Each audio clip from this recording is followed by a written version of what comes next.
جڑ جاتا ہے تو ان سے آئیے ایک حدیث مبارک آپ کے گوش گزار کروں، بڑی محبت سے سنیے گا۔ حضور نے فرمایا، ایک تو مشہور روایت ہے نا، مثل اہل بیتی کا مثل سفینۃ نوح، میرے آقا فرماتے میری اہل بیت کی مثال حضرت نوح علیہ السلام کی کشتی کی طرح ہے۔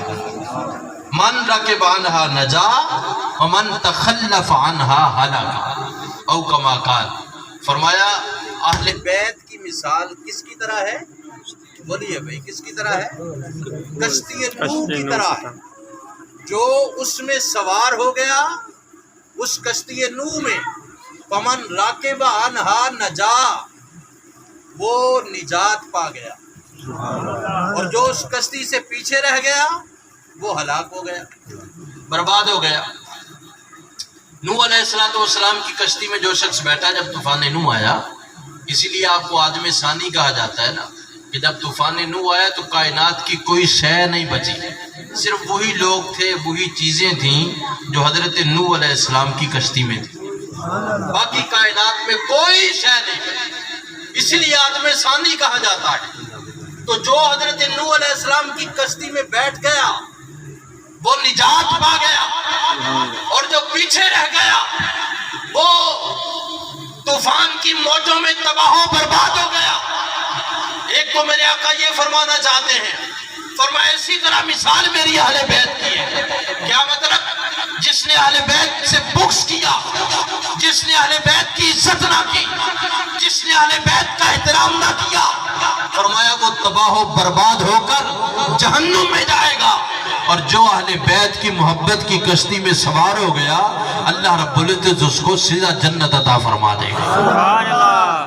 اب ایک آگے لفظ ہے، حضرت امام دہلوی نے اس کو روایت کی، آپ فرماتے ہیں ایک روایت میں یہ بھی آتا ہے، میرے کریم فرماتے ہیں مثل اہل بیتی کا مثل سفینۃ نوح و مثل اہل بیتی کا حطۃ بنی اسرائیل۔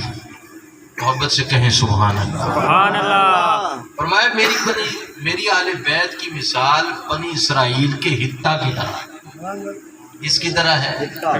ہو سکتا ہے آپ شعر و شاعری کو زیادہ پسند کرتے ہیں، لیکن مجھے تو یہی چیزیں آتی ہیں جو مرض کر رہا ہوں۔ غور سے سنیں، گوڑے تھلے کرو نا ذرا، اس طرح جنہ جنہ گوڑے کھڑے کیتے دینا وہ تھلے کر کے تے گج کیا کھو سبحان اللہ نہیں، بار بار کہنے کی ضرورت نہیں، وہ پیچھے والے دوست جڑے نا وہ بھی گج کیا کھو سبحان اللہ۔ یہ حطہ کیا ہے جی؟ غور کریں ذرا، شاید آپ نے یہ بات شاید پہلے نہ سنی ہو۔ فرمایا میری اہل بیت کی مثال بنی اسرائیل کے حطہ کی طرح ہے۔ اس حطہ کا ذکر قرآن مجید نے کیا ہے۔ قرآن مجید نے کہا قولوا حطۃ نغفر لکم خطایاکم وسنزید المحسنین۔ بنی اسرائیل حضرت موسیٰ علیہ السلام کے پاس جب آئے، اللہ رب العزت نے فرمایا ٹھیک ہے تمہاری توبہ قبول کرتے ہیں، ایک شرط ہے، فلاں جو شہر ہے آپ نے ان سے جنگ نہیں کرنی، لڑنا نہیں ہے، بلکہ میں اپنے پیارے موسیٰ کی طفیل تمہیں یہ اجازت دیتا ہوں اور چھوٹ دیتا ہوں کہ تم صرف اس شہر کے دروازے سے داخل ہو جاؤ۔ دروازے میں کیا کہتے ہوئے؟ فرمایا حطہ کہتے ہوئے۔ سورہ بقرہ کل ہی جا کر آپ اس کی تفسیر کو پڑھیں، یہ ساری چیزیں آپ کے سامنے آ جائیں گی۔ حطہ کہتے ہوئے داخل ہو جاؤ، صرف داخل ہونا، لڑنا نہیں۔ تم حطہ کہتے ہوئے داخل ہو جاؤ گے ہم تمہیں فتح عطا فرما دیں گے۔ سبحان اللہ۔ حطہ کا کیا مطلب ہے؟ مولا میرے گناہوں کو بخش دے، سبحان اللہ۔ میرے گناہوں کو بخش۔ مجھ سے معافی طلب کرتے ہوئے اس شہر کے دروازے میں داخل ہو جاؤ، میں تمہیں نغفر لکم خطایا، ہم تمہاری خطائیں بھی بخش دیں گے، وسنزید المحسنین، ہم احسان اور نیکی کرنے والوں کو اور بھی بہت کچھ عطا فرمائیں گے۔ میرے کریم نے فرمایا مثل اہل بیتی کمثل حطۃ بنی اسرائیل، فرمایا میری اہل بیت کی مثال بنی اسرائیل کے اس حطہ کی طرح ہے۔ کیا مطلب؟ میرے آقا فرمانا یہ چاہتے ہیں جس طرح رب نے بنی اسرائیل سے کہا تھا حتہ کا ورد کرتے ہوئے اس شہر کے دروازے سے داخل ہو جاؤ ہم تمہارے گناہوں کو بخش دیں گے، میرے آقا فرمانا چاہتے ہیں اسی طرح میری اہل بیت کی مثال بھی بنی اسرائیل کے حتہ کی طرح ہے، جو ان سے محبت کرے گا، جو ان کا احترام کرے گا، جو ان کی محبت کو اپنے سینے میں بسائے گا، جس طرح ان سے وعدہ کیا تھا ہم تمہارے سابقہ گناہوں کو معاف فرما دیں گے، اسی طرح جو اہل بیت سے محبت کرے گا اللہ اس کے بھی سابقہ گناہوں کو معاف فرما دے گا۔ کمثل حتۃ بنی اسرائیل، فرمایا اسی طرح میری اہل بیت کی مثال بنی اسرائیل کے حتہ کی طرح ہے، بنی اسرائیل کے حتہ کی طرح ہے۔ عزیزان گرامی قدر، فرمایا انما یرید اللہ لیذھب عنکم الرجس اہل البیت ویطہرکم تطہیرا۔ اہل بیت کو اللہ نے اتنی پاکی عطا فرما دی ہے، اتنی پاکی عطا فرما دی ہے کہ ان کو پاک کرنے کا حق عطا کر دیا۔ زیادہ ڈیٹیل میں نہیں جانا چاہتا، دوسری آیت طیبہ کہ چند گوشے آپ کے سامنے رکھ کر اجازت چاہتا ہوں۔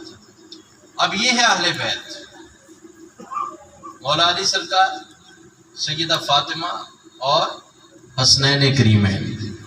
اب صرف ایک ایک بات سنا کر میں اجازت چاہتا ہوں۔ قرآن عزیز نے کہا قل تعالوا ندعو ابناءنا وابناءکم وانفسنا وانفسکم، قل تعالوا ندعو ابناءنا وابناءکم ونساءنا ونساءکم وانفسنا وانفسکم ثم نبتہل فنجعل لعنۃ اللہ علی الکاذبین۔ اہل بیت کون ہے؟ عیسائیوں کا ایک وفد حضور کی بارگاہ میں آیا، وہ کہنے لگا کہ حضرت عیسیٰ کے بارے میں آپ کا کیا عقیدہ ہے؟ اب وہ جو وفد تھا عیسائیوں کا، بعض علماء نے کہا وہ 16 آدمی تھے، بعض نے کہا وہ 40 علماء تھے عیسائیوں کے، بڑے بڑے پادری، منتخب شدہ افراد، اس وقت جو ان کے بڑے عالم تھے، سب حضور کی بارگاہ میں کہا حضرت عیسیٰ کے بارے میں آپ کا کیا عقیدہ ہے؟ میرے کریم نے فرمایا ہم حضرت عیسیٰ کو اللہ کا نبی اور رسول اور اللہ کا بندہ مانتے ہیں، اللہ کا بندہ مانتے ہیں۔ بڑے غصے ہوئے، کہنے لگے یہ کیا ہوا بھائی، دنیا میں ایسی کبھی عقل میں بھی بات آئی کہ بغیر، اور فرمایا اللہ نے حضرت عیسیٰ کو بغیر باپ کے پیدا کیا۔ انہوں نے کہا جی یہ تو سمجھ میں نہیں آتا، بغیر باپ کے پیدا کیسے ہو گئے؟ میرے کریم آقا نے فرمایا بھئی حضرت عیسیٰ کا بغیر باپ پیدا ہونے کی تمہاری سمجھ میں نہیں آتا تو حضرت آدم کا بغیر باپ ہونے کی سمجھ میں کیسے آتا ہے؟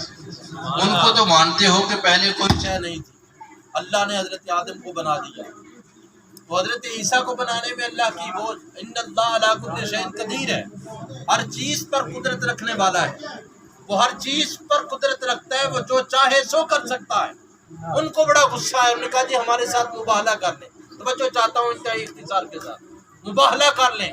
مباہلے کا مطلب یہ ہے کہ ہم دونوں فریق سامنے بیٹھ جاتے ہیں، ایک دوسرے کے حق میں بد دعا کرتے ہیں، دعائے ضرر کہتے ہیں کہ جو ہم سے جھوٹا ہوا اللہ اس کو نیست و نابود کر دے، اللہ اس کو ختم کر دے۔ اب قرآن عزیز نے فرمایا قل تعالوا ندعو ابناءنا، میرے آقا نے فرمایا ٹھیک ہے تم اپنے بیٹے لے آؤ، ہم اپنے بیٹے لے آتے ہیں، تم اپنی بیویاں لے آؤ، ہم اپنی بیویاں لے آتے ہیں، وانفسنا وانفسکم، تم اپنی جانیں لے آؤ، ہم اپنی جانیں لے آتے ہیں، ثم نبتہل، پھر ہم مباہلہ کر لیتے ہیں۔ اب ذرا غور فرمائیے گا، دنیا کی کوئی تفسیر اٹھا کر دیکھ لیں، دنیا کی کوئی کتاب اٹھا کر دیکھ لیں، دنیا کی کوئی تاریخ اٹھا کر دیکھ لیں، قرآن نے کہا تھا قل تعالوا ندعو ابناءنا وابناءکم، فرمایا تم اپنے بیٹے لے آؤ، ہم اپنے بیٹے لے آتے ہیں۔ میرے کریم آقا علیہ السلام نے اپنے بیٹوں کی جگہ پر اس مباہلے میں حضور اگر کسی کو لے کے گئے ہیں تو امام حسن کو لے کے گئے ہیں، امام علی مقام حضرت امام حسین کو لے گئے۔ سبحان اللہ۔ بیویاں اپنی لے آؤ،